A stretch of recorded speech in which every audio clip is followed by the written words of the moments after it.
à mon PC, je vous propose de démarrer. Donc, je me présente, je suis Sébastien Kahn, délégué en charge du business développement au sein du pôle mer Bretagne-Atlantique. Je suis accompagné de Marion Elguarch et de Olivier Crèche-Rioux qui se présenteront par la suite. Nous sommes ici pour une heure pour évoquer donc l'AMI, l'appel à manifestation d'intérêt que le pôle mer Bretagne-Atlantique donc coopère avec Elmarine Iberdrola, donc sur une thématique qui rassemble beaucoup de monde aujourd'hui sur la sécurité et la surveillance maritime des parcs éoliens en mer. C'est le deuxième AMI de ce style que nous portons avec Elmarine. Le précédent avait été lancé en 2023 et porté sur les enjeux environnementaux et opérationnels des parcs éoliens offshore. On pourra d'ailleurs peut-être en revenir dessus. L'objectif de ce webinaire, c'est bien sûr de vous partager le maximum d'informations sur la mise en place de cette AMI et surtout de répondre à vos questions. Nous aurons donc une séquence dédiée pour ça à la fin du webinaire. Je serai également le gardien du temps, donc voilà, je me permettrai de vous couper, Olivier ou Marion, si jamais vous débordez un petit peu. Voilà, je vais vous laisser vous présenter peut-être, Marion, pour commencer. Oui, bonjour à tous. Merci beaucoup Sébastien pour cette introduction. Donc Marion Eléguarche, je suis chargée d'affaires territoriales au sein de la direction du développement offshore d'Iberdrola France. Je travaille en particulier sur le parc éolien de Saint-Brieuc, sur tous les aspects de partenariat, et je suis notamment responsable du programme IBRES, donc programme de développement économique territorial, qu'on a mis en place avec la région Bretagne en lien avec le parc. Merci Marion. Olivier? Oui, merci Sébastien. Donc, je suis Olivier Crèche-Rioux, en charge du suivi des sujets maritimes et de conformité aux cadres légaux, notamment du parc de Saint-Brieuc, en lien avec les services de l'État, donc la préfecture maritime, la préfecture des Côtes-d'Armor en particulier.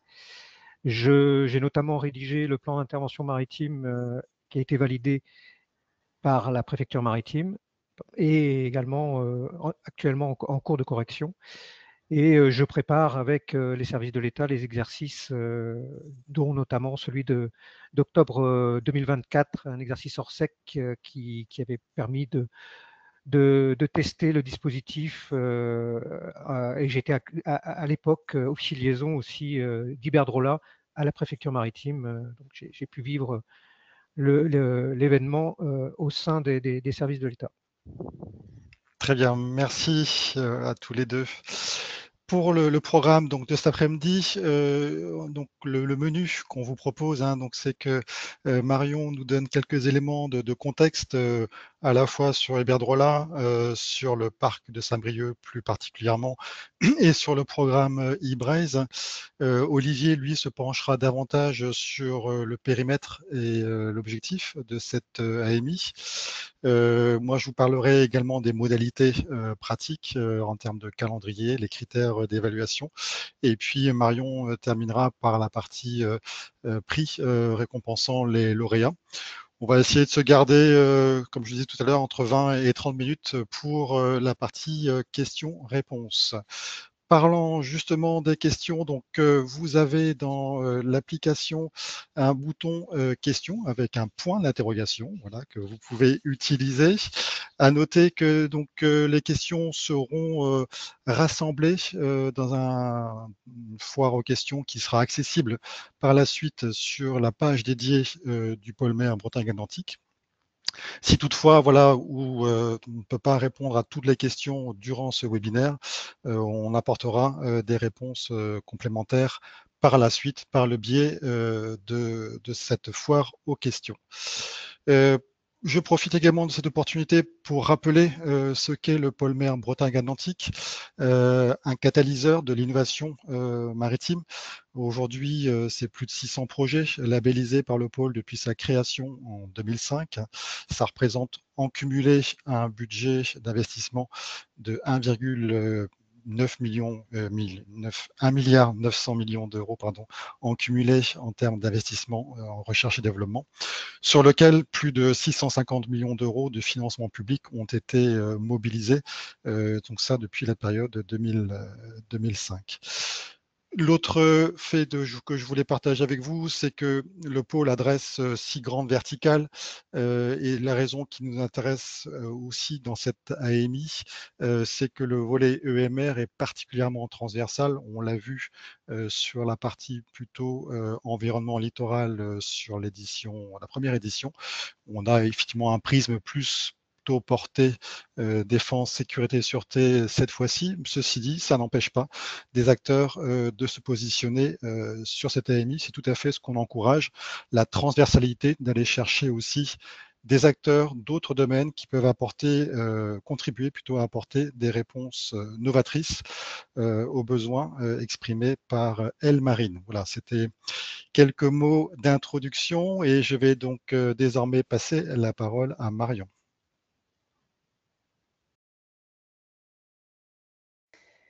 Donc, merci beaucoup, Sébastien. Donc aujourd'hui, l'objectif, c'est de vous présenter l'AMI qu'on a lancée le 19 septembre dernier avec le pôle mer Bretagne Atlantique. Donc, le pôle mer, c'est un peu notre partenaire tête de réseau dans le cadre du programme IBRES que je vais vous présenter rapidement sur toute la thématique du développement économique et de l'innovation.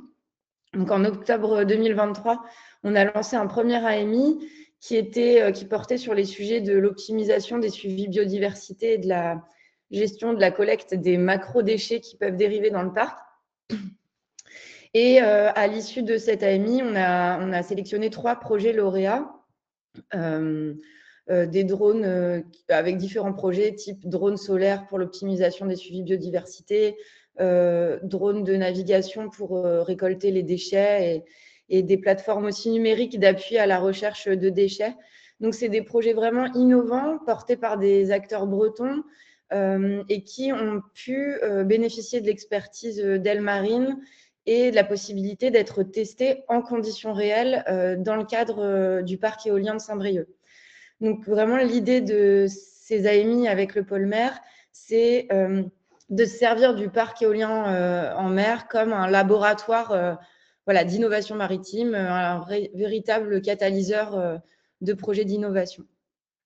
Et donc, cette fois-ci, on a décidé de lancer un AMI sur la thématique de la sécurité et de la surveillance maritime dans les parcs éoliens offshore. Je vous expliquerai après pourquoi on s'est penché sur cette thématique. Alors, rapidement, donc Iberdrola, c'est un énergéticien espagnol présent dans une quarantaine de pays dans le monde. Nos activités, elles portent sur la production, la distribution d'électricité et on commercialise également l'électricité et du gaz partout dans le monde à travers nos différentes filiales. Donc, on produit de l'électricité sans émissions de CO2. On est vraiment très axé sur les énergies renouvelables avec un apport d'investissement très important, notamment dans l'éolien en mer, où on est un acteur expérimenté avec aujourd'hui 5 parcs en exploitation et 4 parcs en construction. Et on a également un pipeline de 32 gigawatts de développement de parcs offshore. Je pense que tu peux passer. En fait, on est plus particulièrement connu en France grâce au parc éolien en mer de Saint-Brieuc. Donc, c'est la société Elle Marine, qui est la société projet qui appartient à 100% à Iberdrola, qui a remporté en 2012 le premier appel d'offres éolien en mer lancé par l'État. Donc, ce projet, il a été totalement développé, construit et aujourd'hui exploité par le groupe Iberdrola, donc qui se situe au large de la baie de Saint-Brieuc, sur une surface de 75 km². On est à peu près à 9 km d'est en ouest et 15 km de nord au sud. Donc, c'est une superficie importante. Il est relativement près des côtes. Et il cohabite aujourd'hui avec les usagers de la mer qui sont les pêcheurs, les plaisanciers notamment. Il a été conçu justement pour favoriser la coexistence entre tous les usages maritime. Alors, petite carte d'identité du parc éolien en mer de Saint-Brieuc. Donc, ce parc, il est composé de 62 éoliennes de 8 MW de Siemens Gamesa pour une puissance totale de 496 MW, ce qui est à l'équivalent la moitié d'un réacteur nucléaire. Les éoliennes sont posées sur des fondations de jaquettes, donc des treillis métalliques qui sont scellés dans le sol via des pieux. Les éoliennes sont connectées à la sous-station électrique via des câbles interéoliennes qui sont tous ensouillés dans le sol, justement pour permettre en fait la pratique de la pêche aux arts traînants. Et donc, voilà, c'était un investissement de 2,4 milliards d'euros porté par la société Iberdrola. Donc, on a été lauréat de l'appel à projet en 2012. On a obtenu l'autorisation d'exploitation et de construction en 2017. La construction, elle s'est déroulée pendant 3 ans entre 2021 et 2024. Et donc, il a fêté il y a quelques temps sa première année de mise en service. Et c'est un parc qui fonctionne très bien et qui représente aujourd'hui 9% de la consommation énergétique de la région Bretagne et qui est un peu un symbole de la transition énergétique de la région d'ailleurs, puisque c'est le premier parc éolien en mer en Bretagne.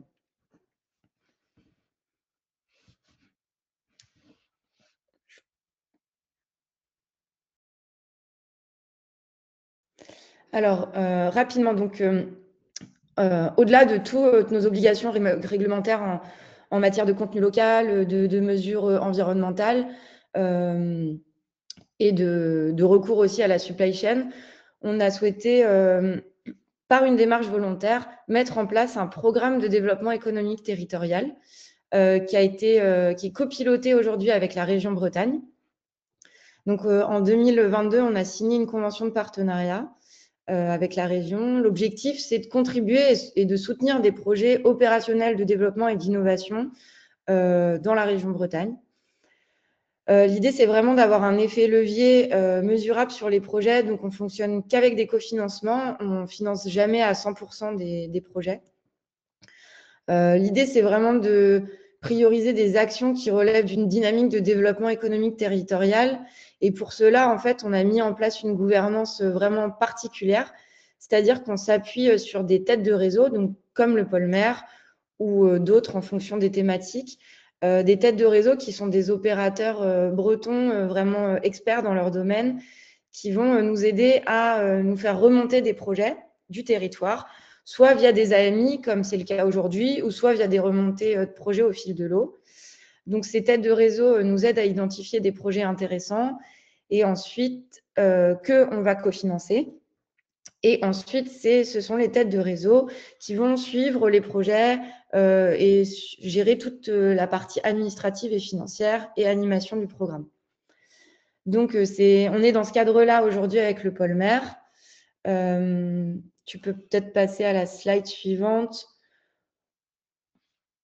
En fait, on intervient sur 4 grands domaines d'intervention qui sont liés à 2 axes sur lesquels on intervient, l'énergie et la mer. Et voilà, on a aujourd'hui une quinzaine de projets cofinancés grâce à 5 conventions de partenariat avec des têtes de réseau sur les 4 thématiques phares du programme qui sont le tourisme, l'accompagnement à la filière pêche et aquaculture, l'environnement, la biodiversité et le développement économique et l'innovation. Donc voilà pour le cadrage global du programme IBRES. Donc juste rapidement, vous vous demandez sans doute pourquoi Iberdrola s'intéresse au sujet de la sécurité maritime et de la surveillance en mer. Alors, en fait, les parcs éoliens en mer aujourd'hui soulèvent de nombreux défis en matière de surveillance maritime.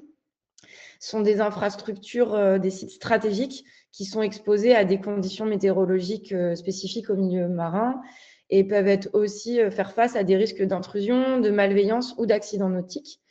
Et donc, toutes ces contraintes, ces risques et ces menaces, elles nécessitent une vigilance accrue et la mise en place de dispositifs adaptés pour nous garantir la protection de nos infrastructures, mais aussi du personnel qui travaille au quotidien pour l'exploitation et la maintenance du parc, et bien sûr de l'environnement marin. Alors aujourd'hui, cet AMI, il ne vise pas à répondre à un besoin ou à un problème spécifique qu'on a rencontré sur le parc. On est tout à fait compliant avec les exigences imposées par l'État et par celles du groupe. Donc, tous nos outils fonctionnent, mais on se dit qu'on peut toujours optimiser la surveillance dans cet espace qui est partagé et complexe, d'autant que, comme je vous l'ai expliqué, c'est le premier parc en France qui autorise la cohabitation entre différents usages dans le parc. Donc, la pêche, la plaisance et nos activités d'exploitation de maintenance. Et donc, grâce à Ibraise, on souhaite vraiment se positionner dans une démarche d'accompagnement à l'innovation. Et on a identifié le sujet de la sécurité et de la surveillance comme un vrai défi. Et on est intéressé par des solutions innovantes ou de rupture dans ce domaine qui pourraient être soit intégrées à notre système actuel de sécurité ou être déployées plus tard dans d'autres projets éoliens en mer qu'on porte. Et en fait, on souhaite tirer vraiment parti des ruptures technologiques, de l'intelligence artificielle, par exemple, qui va révolutionner le secteur et qui pourrait, à terme, accroître vraiment la performance des équipements qu'on a mis en place. Donc voilà pour le contexte général. Et je vais passer la main à mon collègue Olivier qui va vous expliquer clairement quels sont le rôle de l'opérateur en matière de sécurité et de surveillance maritime. Merci Marion. S'il y avait moyen de passer à la précédente, s'il vous plaît. Voilà. Donc, pour enfoncer le clou, je dirais que vraiment le sujet de la sécurité maritime et de la surveillance en mer relève bien des compétences régaliennes, et en particulier du préfet maritime, via le CROSS et les sémaphores, hein, qui sont vraiment en première ligne pour surveiller le champ éolien. Il n'en demeure pas moins que Iberdrola assure la sécurité de ses équipes et de ses opérations de maintenance et doit se mettre à la disposition des services de l'État en cas de besoin. Nos responsabilités à nous sont bien d'assurer la sécurité des biens et des personnes dans le cadre des activités de maintenance, mais également vis-à-vis de l'État, dans le cadre de la définition des besoins en termes de visibilité, d'assurer la signalisation du parc et les autres senseurs associés, c'est-à-dire AIS, ATON, aide à la navigation, radar éventuellement et autres senseurs, caméras, etc. Nous rédigeons, comme je le disais au début de la présentation, le PIM, le plan d'intervention maritime, que nous proposons au préfet maritime également avec l'aide du CROSS pour, une fois validé, appliquer un certain nombre de mesures et notamment une organisation liée aux événements graves qui peuvent survenir au sein du parc. Et pour le moment, tout se passe bien et tous les exercices qu'on a pu faire ont montré l'efficacité de ce dispositif.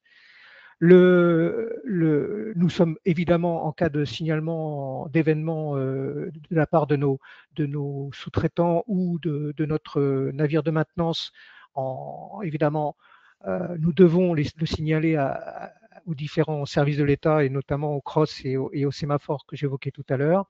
Et nous organisons, comme je le disais aussi, les exercices de niveau 3. Hein, on a 3 niveaux d'exercice et le 3e niveau étant l'exercice majeur avec les hélicoptères de la marine ou de la sécurité civile, mais également le CROSS et les médecins du SMUR maritime de Brest ou du Havre.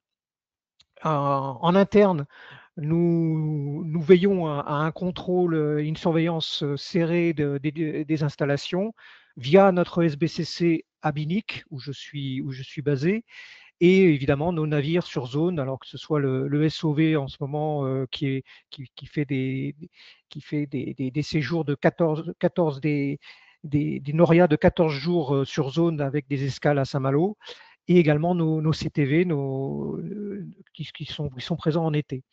On participe également à niveau, en cas d'événement, à la disposition des services de l'État, évidemment. Et nous avons nos propres exigences en matière d'HSE, d'hygiène et sécurité de nos personnels et de nos installations, avec une application de l'ERP, l'Emergency Response Plan, qui est une déclinaison en fait du PIM. Enfin, nous avons des obligations aussi vis-à-vis des usagers eux-mêmes qui traversent ou qui ont des activités au sein du parc, que ce soit les plaisanciers, les navires à passagers, puisqu'il y a même un tourisme éolien qui s'est développé, ou évidemment les pêcheurs qui sont très présents sur zone. Donc, avec un devoir pour nous de bien les connaître, de bien échanger, de bien cohabiter et de faire en sorte qu'il n'y ait pas de problème de coactivité, et de les informer également via nos navires sur zone, via également notre site internet, mais aussi nos officiers de liaison. Alors, on a un officier de liaison pêche spécifique. Je suis chargé de communiquer avec les services de l'État pour justement veiller à ce que l'information circule. Je fais également des tournées des bureaux des ports et des capitaineries pour m'assurer que l'information circule bien. Dans ce contexte, nous allons passer à la suivante. Dans ce contexte de responsabilité, le périmètre de l'AMI se situe bien dans le périmètre du parc éolien et de ses approches, et en intégrant les senseurs existants et pourquoi pas les innovations, comme l'évoquait tout à l'heure Marion. Donc, évidemment, les infrastructures de surface et sous-marine seront concernées via nos fondations qui sont sensibles, évidemment, les câbles sous-marins et nos navires de maintenance qui peuvent aussi faire l'objet de malveillance ou de sabotage. Donc, il y a également les besoins opérationnels, des besoins opérationnels de détection, ça, on a déjà des moyens et d'anticipation. Un lever de doute possible peut-être effectivement, comme le disait Marion également aussi tout à l'heure, via l'intelligence artificielle et le soutien, notre propre soutien aux interventions de l'État si besoin, et l'appui à la gestion de crise, donc avec éventuellement une aide à la décision qui pourrait aussi venir de l'intelligence artificielle, par exemple.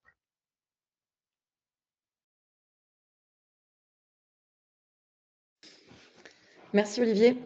Donc, l'objectif de l'AMI, c'est vraiment de faire émerger des solutions qui sont innovantes, crédibles et expertisées pour renforcer la protection et le contrôle des infrastructures en mer.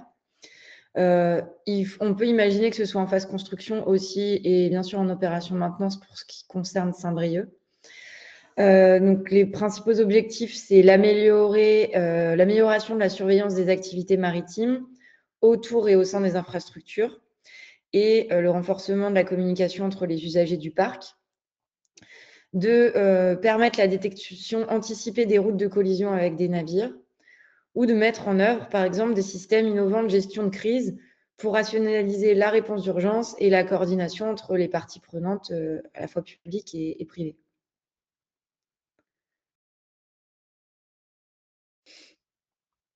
Tu peux passer à la suivante, Sébastien. Alors, parmi les solutions attendues, donc c'est celles qu'on a indiquées bien sûr dans le règlement de consultation de l'AMI qui est sur le site internet du pôle mer. C'est une liste non exhaustive. On peut trouver des systèmes autonomes de surveillance maritime, par exemple, des technologies de détection en temps réel, des plateformes d'intégration et de gestion centralisée des données de sécurité de navigation, des plateformes de big data, des nouveaux outils de communication et d'alerte pour les équipes en mer et à terre, ou des dispositifs de prévention des intrusions. On peut aussi imaginer des solutions de simulation et de formation à la sécurité maritime pour les professionnels du secteur et les usagers.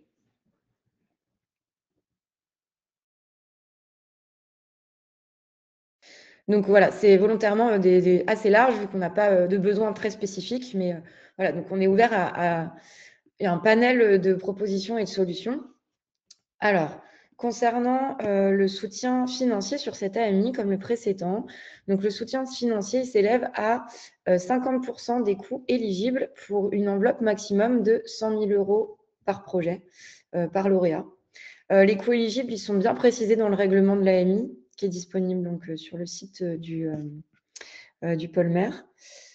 Donc, au maximum, il y aura 3 projets lauréats qui pourront être soutenus, sachant que ce seront à chaque fois des industriels différents. Donc, voilà, on ne choisira pas. Un industriel ne sera pas lauréat pour 3 projets qu'il nous soumettra. On souhaite avoir voilà, des projets différents à chaque fois, d'industriels différents. Alors, un point important, notamment dans votre secteur, c'est le sujet de la propriété intellectuelle. Donc, je voulais bien préciser que la propriété intellectuelle, elle reste bien au lauréat. Nous, notre objectif, on n'a pas du tout vocation à la revendiquer. Notre objectif, c'est vraiment d'aider l'industriel à paramétrer sa solution aux besoins du secteur offshore et donc de la tester en conditions réelles sur le site du parc éolien. Voilà, dans la mesure du possible. L'idée, c'est vraiment de vous soutenir pour ensuite commercialiser votre solution à grande échelle pour d'autres, voilà, pour le secteur. Donc, on apporte à la fois des financements, mais aussi notre expertise et notre accompagnement avec celui du pôle mer. Donc voilà, on va vous aider à structurer les projets, voilà, des aides à la méthodologie. On vous aidera aussi dans le cadre des premières auditions pour les projets qui sont présélectionnés. Et l'idée, ça serait aussi de pouvoir présenter votre solution lors du salon Synergie qui se tient à Nantes en mai 2026.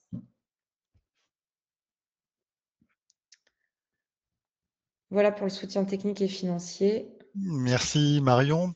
Je vais peut-être prendre la suite sur la partie évaluation et éligibilité. Classiquement, hein, c'est des critères assez larges, je dirais, sur la partie caractère innovant. À noter que les candidats pourront proposer des briques technologiques, donc c'est pas forcément bien sûr un système complet, mais en tout cas des éléments qui permettront de répondre aux besoins exprimés tels que dans l'AMI. C'est vrai qu'on s'est fixé un calendrier de 24 mois parce qu'on n'est pas sur des projets, comment dire, très, très importants en termes d'investissement. Enfin, ça reste quand même assez significatif, mais 24 mois, ça paraît, on dirait, plausible pour mener à bien le sujet. Un autre point important aussi, hein, c'est bien sûr de s'assurer que c'est bien faisable. Et si je fais un parallèle avec l'AMI numéro 1 qui est en cours sur la partie plutôt environnementale, il y a déjà eu plusieurs séquences de tests qui ont été réalisées. Donc c'est aussi toute la valeur de cette AMI, c'est de vous permettre de faire la preuve de concept des solutions que vous proposez en grandeur réelle. Il y a évidemment aussi un volet modèle économique retombé. Hein, donc, l'objectif, c'est de collectivement, avec l'aide d'Elmarine et puis les solutions que vous développez, de proposer des services dans un domaine de l'éolien offshore qui est en plein développement, et donc de pouvoir voilà, différencier et qualifier votre proposition. Et puis, in fine, mais on en reparlera peut-être dans la partie questions-réponses, c'est aussi le programme eBrize porte bien son nom, et donc vise à soutenir des acteurs bretons, mais pas de façon exclusive. Et donc, je pense que Marion pourra en parler par la suite. Au niveau des acteurs qui peuvent se positionner, c'est extrêmement large. Hein, c'est PME, grands groupes, ETI, associations, voire ONG, donc établissements d'enseignement supérieur et de recherche. Les consortiums sont fortement, je dirais, suggérés, mais c'est pas une obligation. Donc, on peut aussi, le pôle, hein, c'est notre mission, entre autres, dans cette AMI, vous aider à identifier des compétences parmi les adhérents du pôle. Donc, voilà, n'hésitez pas non plus à nous solliciter. Il y aura une adresse mail générique qui sera mentionnée à la fin, qui vous permettra voilà, de nous contacter facilement. Enfin, sur la partie calendrier, on est volontairement sur quelque chose d'assez rythmé, donc avec une clôture le 19 novembre. Donc d'ici là, n'hésitez pas à nous solliciter, nous et donc Elmarine également, hein, s'il y a des questions, on va essayer d'y répondre bien sûr par la suite, c'est l'objectif de ce webinaire. L'idée, donc, c'est d'annoncer les candidats présélectionnés début décembre, le 9, et puis de réaliser des auditions un mois après, donc le 9 janvier, en vue, voilà, on n'a pas fixé de date précise, mais d'une annonce d'ici la fin du mois de janvier 2026. Donc, vous voyez, ça va aller assez vite. Enfin, tout est relatif, mais voilà, ça va quand même. Faut pas traîner s'il faut prendre des contacts avec des partenaires potentiels. Voilà les quelques éléments qu'on voulait partager avec vous. Et donc, comme je l'ai indiqué tout à l'heure, hein, donc on va essayer de capitaliser aussi, parce que vous êtes nombreux, encore une fois, là, autour dans la salle virtuelle, mais de capitaliser sur les échanges que nous avons prévus aujourd'hui, et puis donc d'avoir une sorte de helpdesk donc, qui vous permettra, bien, par la suite, s'il y a d'autres questions qui vous viennent. Voilà, on essaiera d'alimenter cette rubrique foire aux questions au fur et à mesure. Bah, écoutez, je crois qu'on est pas mal parce qu'on est dans le timing qu'on avait annoncé. Et donc, voilà, vous avez l'onglet questions. Je vois qu'il y en a déjà qui ont été posées.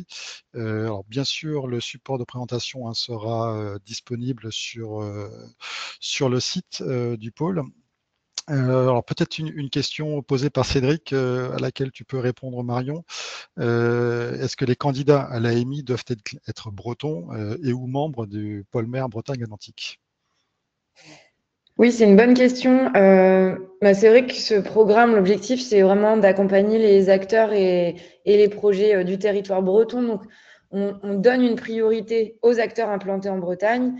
Mais bien sûr, l'AMI est ouvert au consortium et il est tout à fait envisagé que des acteurs d'autres régions en fassent partie. Donc, on n'est pas fermé du tout. Et bien sûr, ils sont pas non plus, c'est pas nécessaire qu'ils soient membres du pôle mer. Voilà, c'est ce que j'allais préciser. Et puis également rajouter que sur le premier AMI, on avait une société ligérienne qui était partenaire ou sous-traitant d'un des lauréats. Donc c'est complètement envisageable. Peut-être une question alors un peu plus technique à l'intention d'Olivier. C'est Ayat qui pose cette question-là. Donc, concernant la protection, défense, détection, quels capteurs sont déjà en place? Radar optique, thermique? Y a-t-il des zones aveugles? Est-ce qu'il y a des sources de données externes? Y a-t-il des contraintes de stockage et transmission? Voilà, ça fait 3 questions en une. Donc, Olivier, peut-être en 3 temps.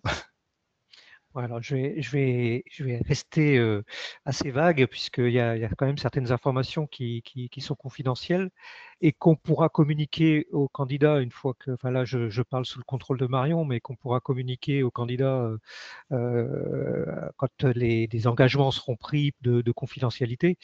Mais oui, effectivement, nous avons des radars, nous avons des caméras qui sur l'OSS, qui sur les éoliennes, et qui nous permettent de surveiller en permanence à partir du SBCC, mais à partir aussi du SOV, et on a une redondance qui nous permet de supporter une panne éventuelle ou une malveillance. Mais toujours est-il que effectivement, on a la possibilité d'utiliser ces senseurs et de vous les présenter plus tard. Et pour ce qui concerne la circulation de l'information via de la fibre optique ou autre, effectivement, là aussi, c'est lié à une protection particulière qui nécessitera des précautions, notamment en termes de cyber. Ok. Et la deuxième partie de la question, est-ce qu'il y a des zones aveugles, Olivier? Est-ce que vous pouvez répondre là-dessus ou... Alors, des zones aveugles, non. non, il y a pas de, enfin, tout dépend de quel milieu on parle. Évidemment que dans le milieu sous-marin, on n'a pas des moyens militaires aussi sophistiqués que dont peut disposer la Marine nationale, par exemple. Et donc, on n'a pas autant de capacités. Mais en tout cas, le- on se satisfait aujourd'hui des moyens qui nous permettent d'avoir une surveillance tout à fait satisfaisante pour la menace actuelle, en tout cas, qu'on connaît. Ok. Et puis, il y avait un point aussi, est-ce qu'il y a des contraintes, enfin, est-ce qu'il y a des sources de données externes? Et je pense que c'est lié à des contraintes de stockage et transmission de ces données Mais ça, externes. en fait, voilà, il y a des points qu'on ne peut pas dévoiler aujourd'hui dans un webinaire qui est ouvert. Donc, il y a des informations qui pourront être mises à disposition en cas de besoin aux porteurs de projet. Donc, n'hésitez pas à nous poser des questions. On pourra faire des réponses globales qui seront partagées. Et ensuite, on pourra rentrer dans le détail lors des auditions des projets. Mais il y aura des accords de confidentialité qui seront signés en amont parce que voilà, c'est des éléments qu'on ne peut pas partager publiquement, Oui, qui sont c'est liés à parfaitement, l'architecture de sécurité du parc. Est-ce c'est que juste, parfaitement compréhensible. Olivier, il y a quelqu'un qui demande ce qu'est le SBCC, si tu peux préciser. Alors, SB pour Saint-Brieuc, tout simplement. Et c'est donc notre MCC, Maritime Coordination Center, notre centre de coordination où on peut surveiller toute notre parc en termes de présence sur zone, mais également évidemment tout le côté électrique du parc. Donc on peut stopper nos éoliennes, notamment pour recevoir un hélicoptère. On peut commander nos éoliennes à distance et surtout surveiller la production électrique. D'accord. Merci. Une question de Rachel. Bonjour Rachel, à laquelle je propose de répondre, mais sur la nature du financement octroyé aux candidats lauréats est-elle privée ou publique? Voilà, je pense que sans ambiguïté, Marion, elle est privée. Elle est tout à fait privée. Voilà, elle est privée. Elle provient voilà, des financements d'Elmarine, filiale à 100% du groupe Iberdrola. Parfait. Une question d'Alain. Quels sont vos moyens de communication disponibles sur le parc de Saint-Brieuc? Une question un peu large peut-être, mais Voilà, Olivier là, peut-être?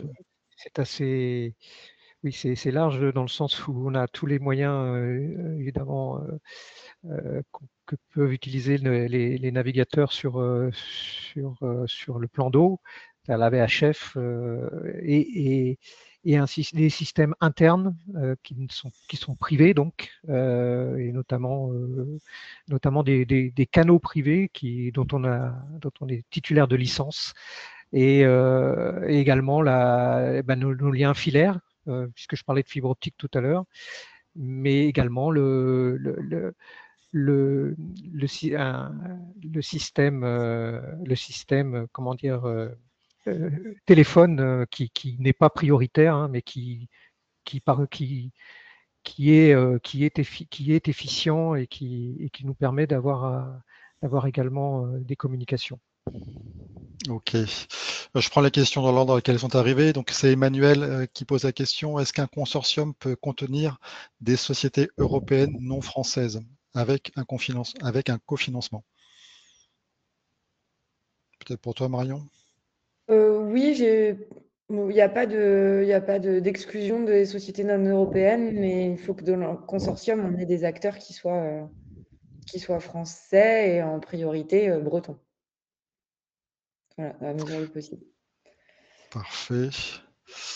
Alors là, c'est Geoffrey qui pose la question, y a-t-il des taux de financement différenciés par type de structure?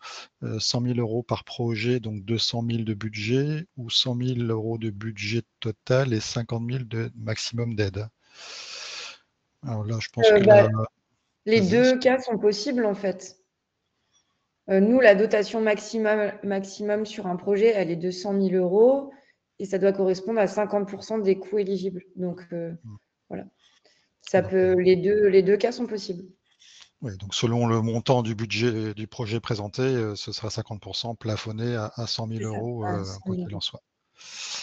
Très bien, merci Marion. François, bonjour, qui pose la question. Iberdrola dispose de solutions existantes pour assurer la surveillance du parc. Quelles sont les éventuelles limites ou axes d'amélioration déjà identifiés de façon à orienter l'innovation? Alors, voilà, François veut un peu plus de, de grains à moudre pour savoir voilà, sur quel sujet prioriser la proposition. Je serais tenté de répéter que, effectivement, pour le moment, on n'a pas de besoin réel. On est satisfait de nos moyens de surveillance, mais que justement, l'objectif, Marion, tu me dis si je me trompe, mais l'objectif, c'est justement de rechercher des innovations et on peut toujours améliorer la surveillance et les moyens de gérer une crise quand elle survient. Donc, on est preneur d'idées et d'innovations dans ce domaine. Ouais, je Tout comme Oui, pense les je que pense services. Vas-y ne pourra Marion. pas être plus précis que ce qu'on a indiqué pour l'instant dans la présentation et dans le règlement de consultation en termes d'enjeux et de solutions attendues à ce stade. Ouais, je pense que la réponse aussi pour François, c'est ne pas hésiter à se positionner sur une solution, même si elle n'est pas complètement aboutie, en tout cas de candidater et de pousser quelques sujets, quitte à les affiner peut-être par la suite. Alors, une question de Laurent, je ne suis pas sûr de bien saisir. Est-ce que nous devons financer les coûts qu'Iberdrola supporterait pendant les campagnes d'essai? Oui, c'est une bonne question. Alors, nous, en fait, on préfère que ce soit quand même des projets clés en main qui intègrent justement le sujet du transport, de la solution, par exemple. Parce qu'on ne pourra pas mobiliser notre SOV, donc c'est notre bateau de maintenance et d'exploitation, pour voilà, transporter la solution sur le parc. Donc voilà, attention à ce sujet et à faire en sorte que ce soit les clés en main pour Iberdrola dans la mesure du possible. Après, on pourra regarder au cas par cas, mais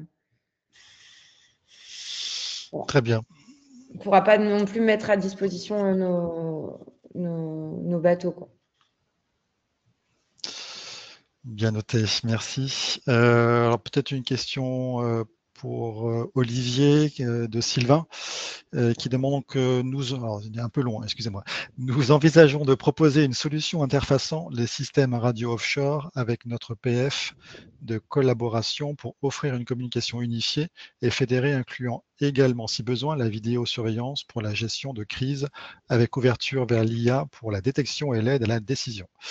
Avez-vous un système de radio over IP déployé et est-il facile de l'interfacer avec des systèmes téléphoniques pour interagir avec, par exemple, la préfecture maritime ou les médecins à terre? Alors, il y a effectivement, il y a effectivement un moyen de mettre en place des interfaces. Je ne peux pas rentrer dans le détail, mais par contre, avec la marine, les, les discussions sont toujours en cours pour rajouter des senseurs. Et donc, ben, on pourra rentrer dans le détail une fois que les candidats seront prêts, seront choisis. Ouais. Marion, tu veux compléter? Non, non, on pourra peut-être donner des précisions. Vous pouvez envoyer des réponses directement, enfin des questions directement aussi sur notre adresse mail. Et c'est le genre de questions auxquelles on pourra répondre en direct. Ok, je poursuis avec Laurent qui demande, je comprends que votre besoin s'oriente vers des solutions technologiques et pas vers des ressources HSE. Olivier ou Marion? Oui, c'est plutôt sur des ressources technologiques. Après, enfin, vraiment, tout dépend. Mais parce que sur la partie, ouais, non, c'est ouvert. On est plutôt sur des ressources technologiques, mais on est ouvert. Il faudra nous donner un peu plus de précision pour qu'on voit aussi avec nos experts HSE du parc. Très bien. J'ai peur, voilà. Une question d'Alain. Le réseau mobile 4G est-il disponible sur le parc? Bonne question. Il est perfectible. Il est perfectible dans le sens où c'est pas du tout un moyen prioritaire pour nous, quoi. Le choix a été fait de donner une priorité à la VHF, à un système en parallèle, un système interne qui permet une communication entre le parc et le SBCC. Et effectivement, ça peut être un ajout supplémentaire, ce serait effectivement peut-être une antenne 4G, mais en tout cas, ça n'a pas été un choix jusqu'à présent. Bien noté. Je prends la question suivante de Laurent à nouveau. Est-ce que les éoliennes sont considérées comme des objets, entre guillemets, maritimes dont la sécurité doit être assurée?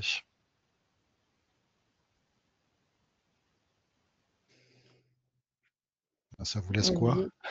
Ouais. Je ne connais pas cette définition. Moi, je ne suis pas experte, désolée, sur le sujet. Olivier, peut-être que tu sais, mais… L'éolienne a un statut un peu particulier, c'est pas un bateau, donc en tout cas, c'est bien aussi pour ça qu'on est à cheval entre la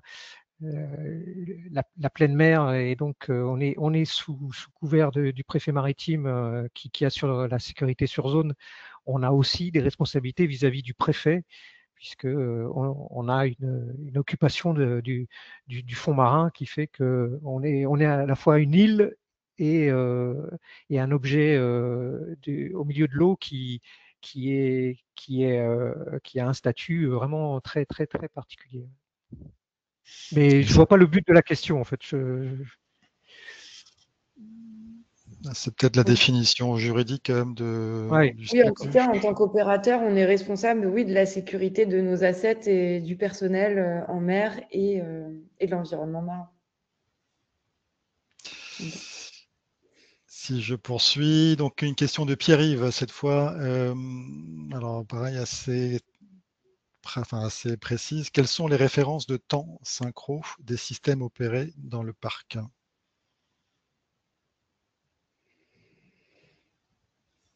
Bonne question, à laquelle j'ai pas la réponse. Donc ça, on pourra l'adresser plus tard. On fera une liste des questions auxquelles on Bien n'a pas sûr. pu répondre et elle sera sur le site du pôle mer.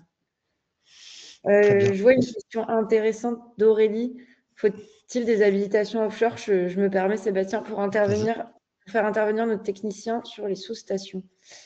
Oui, bien sûr, mais alors la sous-station, elle est électrique, elle n'est pas opérée par RTE, elle est opérée par Elle Marine. C'est une spécificité sur le parc de Saint-Brieuc.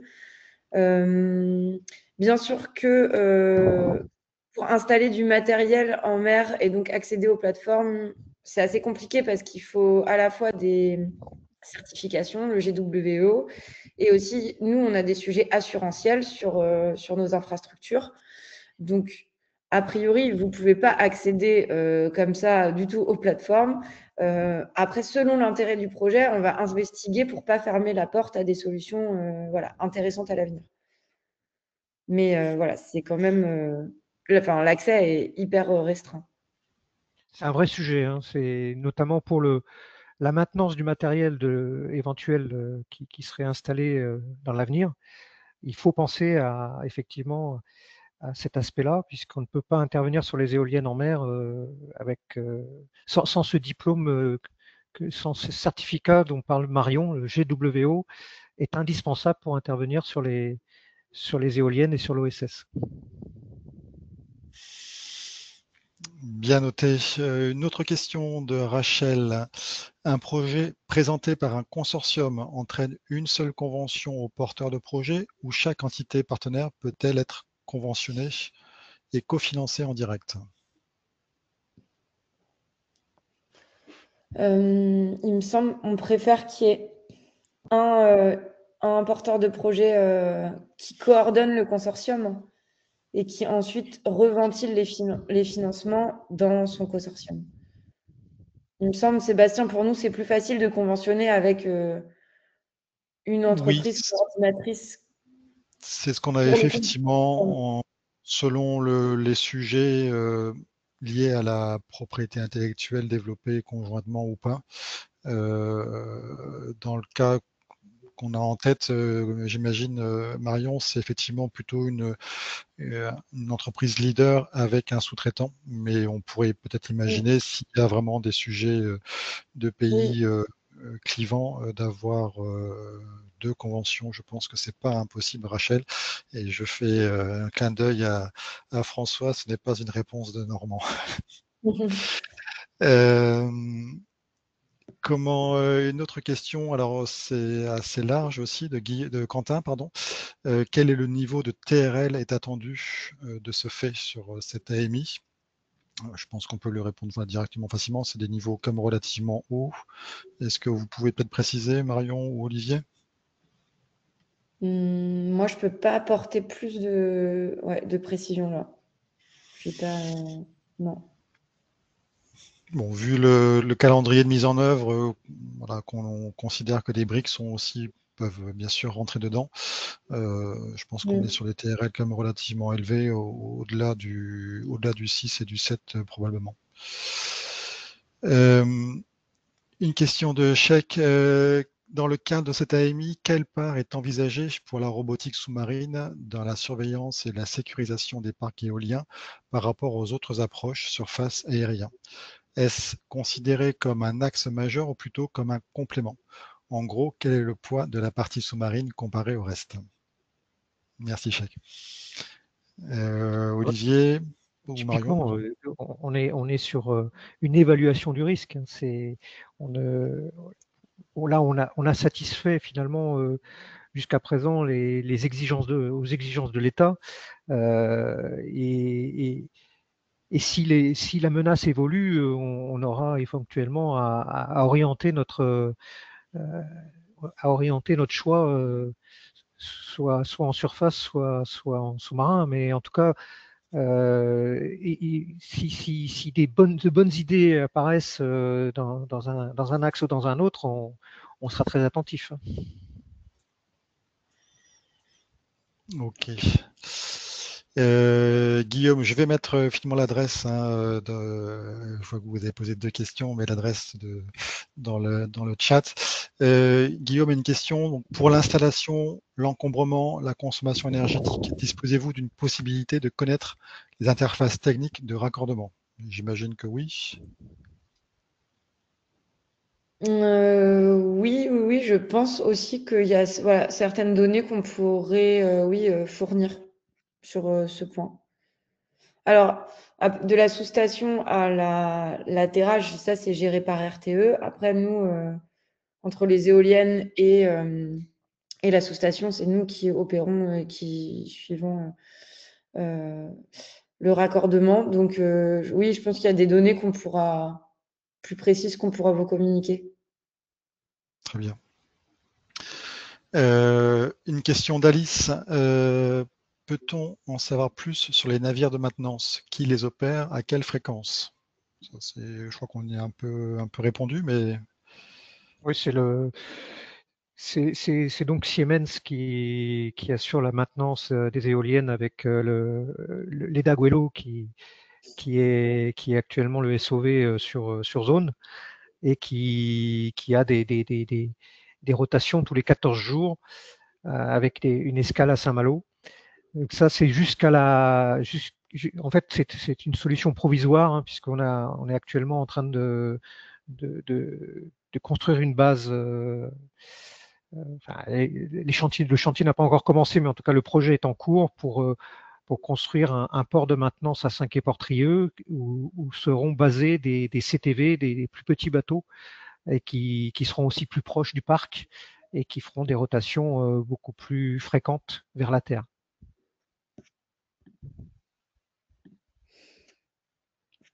très bien.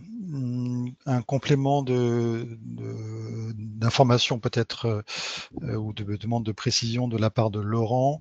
Je donne plus de détails. Le sujet est, entre guillemets, la surveillance et sécurité maritime. et fermer les guillemets. Donc, soit il ne faut que se focaliser sur les bateaux, soit la sécurité et sûreté des infrastructures du parc éolien OSS est également concernée. Oui, tout à fait. Oui, comme indiqué précédemment, tout est potentiellement concerné. Les navires, enfin voilà, la communication, la coordination entre les usagers au sein du parc, mais aussi la sécurité des assets éoliennes, câbles, fondations, sous-stations électriques. Parfait. Une question à nouveau de Rachel. L'AMI porte-t-il surtout sur l'infrastructure offshore ou le raccordement et la desserte à terre sont-ils aussi concernés? Alors, le raccordement par les câbles et les câbles, enfin, avec les câbles export jusqu'à l'atterrage à terre, c'est géré par RTE. Donc ça, c'est pas concerné par l'AMI. Ok, ça c'est important de le savoir, je vais le préciser effectivement. Ouais. Et à nouveau une question de Sylvain. Par contre, si je Oui, peux me vas-y. permettre, il y a forcément une interface avec le SBCC. Par contre, ça, il peut y avoir nécessité d'installer des senseurs au niveau de notre base de maintenance à terre de Binic, Oui. où là, il y a un lien direct avec le parc. Merci Olivier. Oui, j'ai donc Sylvain qui demande une question intéressante aussi. Y a-t-il une possible mise en relation avec des contacts des sociétés qui ont manifesté leur intérêt pour monter une solution plus intégrée? On n'y a pas pensé. Peut-être qu'on peut y réfléchir, Sébastien, pour voir Oui, Paul Maire comment mettre en place ces mises en relation. complètement. Je pense que c'est enfin, à partir du moment où ça permet de monter sur des projets peut-être un peu plus importants et plus, on va dire, assimilables ou intégrables au sein du parc, ça peut être regardé. Ah, on va, Sylvain, en reparler avec Marion. C'est un point qu'on n'avait pas vu. Merci de l'avoir soulevé. C'est l'intérêt de cette session de questions-réponses. Il y a encore beaucoup de questions. Alors, si encore une fois on passe l'heure, on répondra par la suite, hein, donc n'hésitez pas à les poser quand même. De Guillaume, est-il possible d'avoir avant dépôt une éventuelle liste des porteurs de projets afin d'envisager des partenariats pour de meilleurs consortiums? Typiquement, un porteur de système de surveillance cherchant un système IA de détection. Guillaume, ça, oui, ça rejoint le point soulevé par Sylvain. Donc, voilà, je ne peux pas forcément répondre tout de suite, mais le point est bien pris. Marion, tu veux peut-être compléter? Non, oui, le point est pris à voir en effet les porteurs de projets volontaires qui souhaitent rencontrer d'autres porteurs de projets, peut-être peuvent nous le signaler et on voit comment les mettre en relation. Faut qu'on réfléchisse à voir comment on fait, mais on peut, oui, vous aider sur ce point, je pense. Pas de problème. Une question pratique de Geoffrey.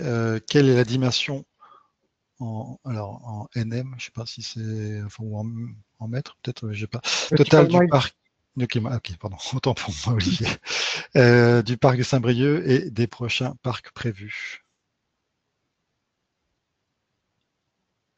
Moi, ouais, tu La sais, dimension en 1000 nautiques du parc de Bon, Saint-Brieuc et des prochains on parcs. l'avait donné en kilomètres, là, mais ouais, j'ai 75 km² pour Saint-Brieuc. Après, là, les nouveaux appels d'offres, c'est plutôt autour de entre 100 et 200 km², quoi. C'est des parcs de 1 gigawatt maintenant qui sont proposés dans le cadre des appels d'offres. Donc oui, c'est des dimensions plus importantes. Mais en mine nautique, je ne sais pas. On pourra peut-être vous donner la réponse après. Il nous reste une petite minute avant de conclure. Donc, à quelle distance se trouve la base à terre? J'imagine que c'est à distance du parc. On a vu 16 km tout à l'heure sur l'image par rapport au Cap Fréhel, par rapport à Binic et Table-sur-Mer. Alors, si on parle du poste source, donc le lieu où arrivent les câbles export qui partent de la sous-station. Ils arrivent à Erquy.